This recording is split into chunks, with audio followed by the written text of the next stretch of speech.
ہائے ناظرین، یہ میری پہلی قسط ہوگی۔ اس طرح کی آپ کو بہت ساری قسطیں ملیں گی جو سیکس سے بھری اور لطف انداز سے ہوں گی۔ آج آپ کو پہلی قسط میں گوری میم کی جدائی۔ پہلی قسط میں دفتر میں حسب معمول ویلا بیٹھا ہوا تھا کہ اچانک میرے موبائل کی گھنٹی بجی۔ دیکھا تو کوئی انجان سا نمبر تھا۔ خیر میں نے فون آن کیا اور کان سے لگا کر جیسے ہی ہیلو کہا تو دوسری طرف سے ایک انجان سی آواز سنائی دی۔ ہیلو، کیا تم شاہ بول رہے ہو؟ تو میں نے جواب دیتے ہوئے کہا کہ تمہاری قسم بھائی میں شاہ ہی بول رہا ہوں۔ تو اس پر وہ کہنے لگا کہ سنا ہے کہ تم نے انٹیاں چھوڑ کر خسروں کی بھن مارنی شروع کر دی۔ اس کی بات سن کر مجھے تھوڑا تعجب تو ہوا، لیکن میں نے اس بات کا اظہار کیے بغیر ترنت ہی جواب دیتے ہوئے کہا کہ آپ نے بالکل درست سنا ہے جناب، اس لیے کہ اگر آپ کی تشریف میں بھی خارش ہو رہی ہے تو ڈیٹول سے ہینڈ دھو کر آ جاؤ۔ میری طرف سے اتنی بات کہنے کی دیر تھی کہ اچانک دوسری طرف سے ایک فلک شکف کہے کی آواز آئی۔ آواز سنائی دی اور اجنبی کہہ رہا تھا، اوے بہن چود، ساری دنیا بدل گئی مگر تو ابھی تک نہیں بدلا۔ اس پر میں نے جواب دیتے ہوئے کہا، بھائی مرد کی ایک زبان ہوتی ہے۔ میری اس بات پر اس نے ایک اور فرمائش کہہ لگا اور پھر کہنے لگا کہ مجھے پہچانا؟ تو میں نے کہا، ابھی آپ نے خود ہی، میں نے ابھی اتنا ہی کہا تھا کہ دوسری طرف سے وہ چلا کر بولا، بس بس اب اس کے آگے کچھ نہ کہنا۔ پھر مجھے گالیاں دیتے ہوئے بولا، اوے گھنڈو، میں عدیل بول رہا ہوں۔ اس کی بات سن کر میں اپنے ذہن پر تھوڑا زور دیا، لیکن جب میری میموری میں عدیل نام کا کوئی شخص نہیں آیا تو میں اس سے بولا، سوری کون عدیل؟ تو اس پر وہ بڑے رسان سے کہنے لگا، عدیل جو تمہارے ساتھ اسلامیہ اسکول میں پڑھا کرتا تھا۔ اس کے منہ سے عدیل کا نام سن کر میں نے ایک بار پھر اپنی یادداشت پر زور دیا، لیکن میرے ذہن میں عدیل نام کا کوئی شخص نہ آیا۔ اس لیے ایک بار پھر میں نے اس سے کہا کہ کون عدیل یار؟ تو اس بار وہ تھوڑا جلا کر بولا، اوے کنجرا، میں بول رہا ہوں عدیل۔ پھر تھوڑا سا ہچکچاتی ہوئی بولا، وہی یار عدیل، عدیلہ شیمپو۔ جیسے ہی اس نے اپنا تعارف عدیلہ شیمپو کے نام سے کرایا تو میرے ذہن میں ایک دم سا جان کا سا لگا اور مجھے وہ یاد آ گیا۔ عدیل ہمارا کلاس فیلو تھا جو کہ میٹرک کے فوراً بعد کسی طرح امریکہ چلا گیا تھا اور پھر کافی عرصہ اس نے کوئی خیر خبر ہی نہیں دی، اس لیے میرے ذہن سے اس کا نام محو ہو گیا۔ اور دوسری بات یہ ہے کہ عدیل کے ساتھ میری دوستی اتنی گہری بھی نہ تھی کہ میں اسے یاد رکھتا۔ ہاں، کلاس فیلو اور دوستوں کا سیم گروپ ہونے کی وجہ سے اس کے ساتھ بہت ہی بے تکلفی تھی۔ نام تو اس کا عدیل تھا، لیکن دوستوں کے حلقے میں وہ عدیلہ شیمپو کے نام سے مشہور تھا۔ اس کی مشہوری کی وجہ سے یہ تھی کہ سارے دوستوں میں سے یہ واحد لڑکا تھا جو کہ نہ صرف لن پر شیمپو لگا کر مٹ مارتا تھا بلکہ ہم سب کو بھی اس بات کی زبردست تلقین کیا کرتا تھا، شیمپو لگا کر مٹ مارا کرے کیونکہ اس طرح کرنے سے مزہ بھی زیادہ آتا ہے اور جاگ بھی اچھی بنتی ہے۔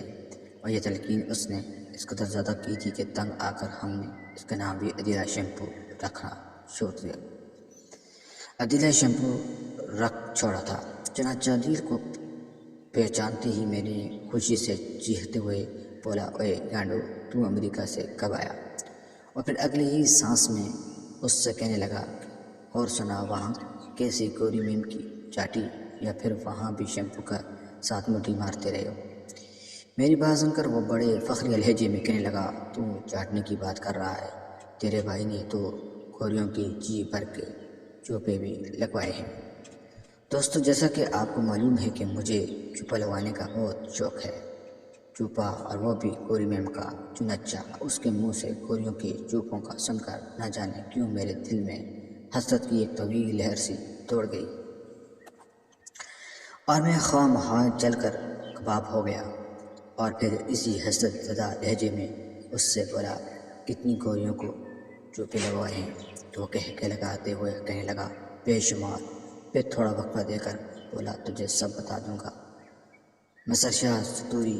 جس طرح دوستوں نے شیمپو سے مٹ مارنے کی وجہ سے عدیل کا نام عدیلہ شیمپو رکھا تھا، ٹھیک اسی طرح دوستوں کے حلقے میں مجھے بھی شاہ اسٹوری کے نام سے جانا جاتا تھا۔ اس کی ایک وجہ تو یہ تھی کہ میں ہمیشہ اپنے ذہن میں کوئی سیکس اسٹوری بنا کر مت مارا کرتا تھا، اور دوسری وجہ یہ تھی کہ میں ہر دوست سے اس کی سیکس اسٹوری نہ صرف یہ کہ بڑی تفصیل کے ساتھ سنا کرتا بلکہ اس سے قرید کر مختلف سوالات بھی پوچھتا کرتا۔ ان کی سیکس اسٹوریز میں اتنا زیادہ انٹرسٹ لینے کی وجہ سے دوستوں کے حلقے میں میرا نام ہی شاہ اسٹوری پڑ گیا تھا۔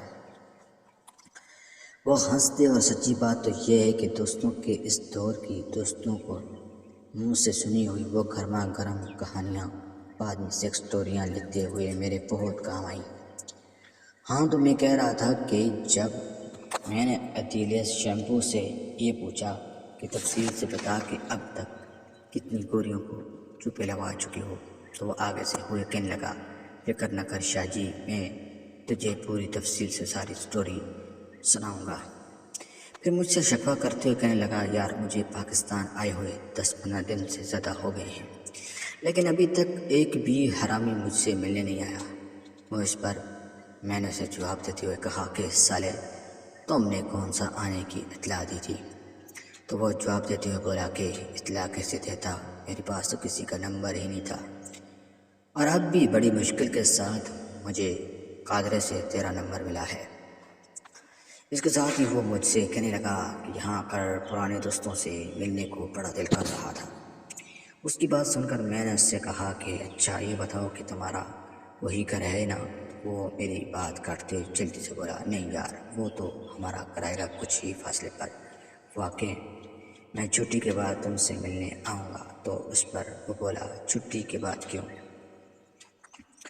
ابھی آتے ہوئے تمہیں کیا موت پڑتی ہے؟ تو اس کے بعد وہ کہنے لگا، ایسا کرو کہ تم ابھی اور اسی وقت آ جاؤ، آج دوپہر کا کھانا ہم اکٹھے ہی کھائیں گے، اور اس کے ساتھ ہی میں تمہیں اپنے بیگم سے بھی بلواؤں گا۔ پھر میں نے حیض لہجے میں کہنے لگا، امریکہ سے گوری لایا ہوں۔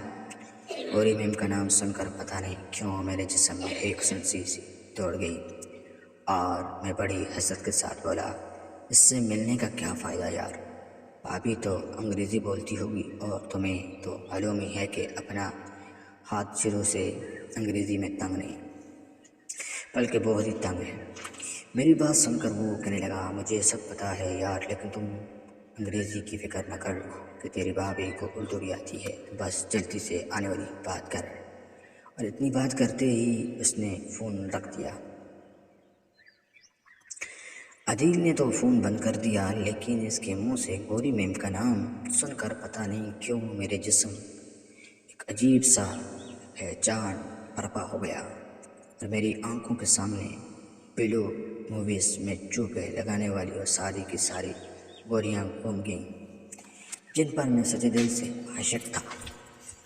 فون ختم ہونے کے بعد میں اپنے ایک سینئر لیکن بتکلف کولیگ کے پاس چلا گیا اور اسے ساری داستان سنائی۔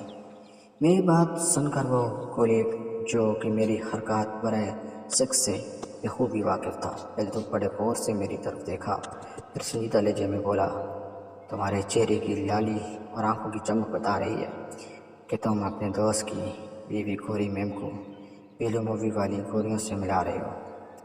پھر مجھ سے مخاطب ہو کر بولا، اگر ایسا